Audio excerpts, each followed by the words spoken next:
یہ ہے مثال کا قاعدہ ایک اور، قاعدہ نمبر 8، لیکن اس کا جو تعلق ہے نا وہ باب تفعول سے ہے۔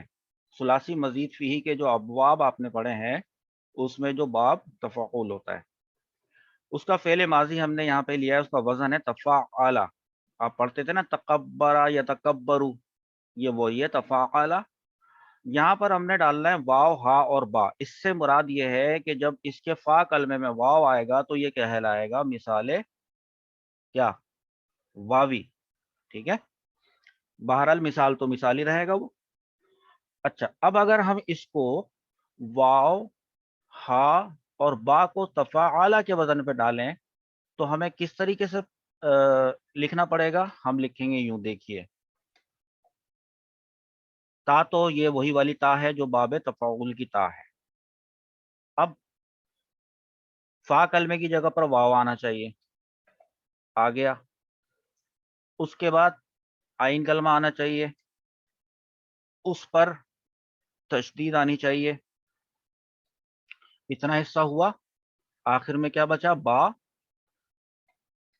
تو یہ ہمارے پاس آیا ہے توہبا، ٹھیک ہے؟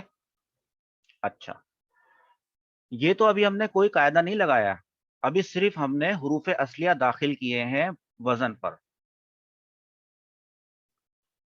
اب قاعدہ یہ کہتا ہے کہ جو یہ توہبا ہے نا، اس کا جو واو ہے اس کو تا سے بدل سکتے ہیں آپ، جائز ہے، ایسا کرنا ضروری نہیں ہے، لیکن یہ ایک قاعدہ ہے کہ یہ جائز ہے۔ کیا جائز ہے؟ دیکھیں، یہ تا میں نے لگایا تو یہ بن گیا تتہبا۔ فرق کہاں پہ آیا ہے؟ وہاں پہ واو تھا جو کہ اس کے حروف اصلیہ میں تھا، اسی حروف اصلیہ والے اصلی واو کی جگہ پر تا لے کر آئے ہیں، یہ جائز ہے۔ بہت جگہ یہ استعمال ہوتا ہے، کئی جگہ یہ ملے گا آپ کو۔ اچھا، ایک اور صورت، پھر دوسری صورت کیا ہے کہ یہ جو دو تا جمع ہو گئے نا ان کا آپس میں ادغام کرنا۔ دیکھیں ادغام کیسے ہوتا ہے، وہ آپ تھوڑا سا شاید آپ کو مشکل لگے لیکن اس کو آسان کر دوں گا۔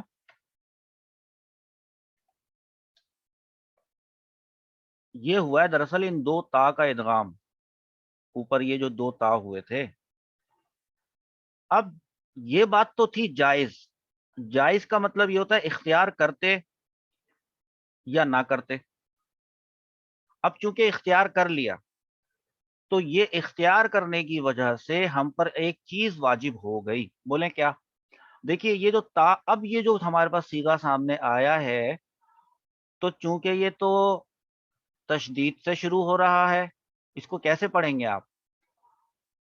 لہٰذا اب ایک چیز ہم پر واجب ہو گئی اور وہ یہ کہ اس کے شروع میں ہم ایک حمزہ وصلیہ لے کر آئیں، وہ ہم پہ واجب ہوگا۔ اس لیے میں نے یہاں پہ مینشن کر دیا ہے کہ اب جو ہم کرنے جا رہے ہیں وہ ہم پر واجب ہے۔ یعنی کیا صورتحال اس طرح سے صیغہ تھا، اب ہم پہ واجب ہے کہ ہم کے شروع میں لگائیں الف کے نیچے زیر یعنی حمزہ مکسور، اور یہ بن جائے گا اتہابا۔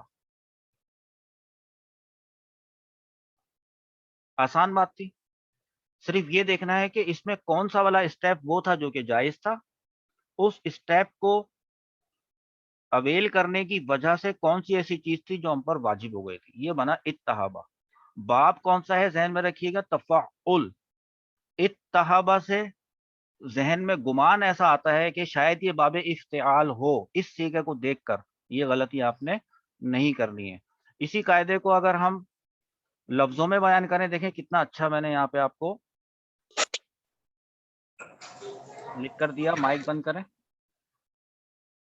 مثال کا یہ قاعدہ نمبر تھا ہمارے پاس 8واں، اور یہ ہے مثال واوی، وہ واو جو باب تفعل کے فا کلمے میں آ جائے تو اسے تا سے بدلنا جائز ہے، پھر اس تا کا تائے تفعل میں ادغام کرنا بھی جائز ہے۔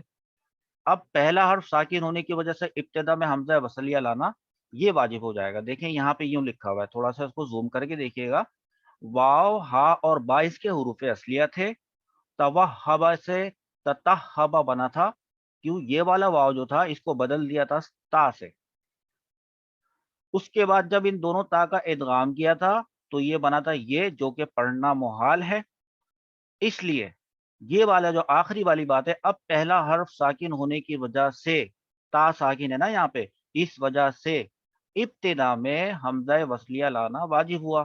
یہ ہم نے حمزہ وصلیہ لے کر آئے تو یہ ہمارے پاس آیا اتہابا.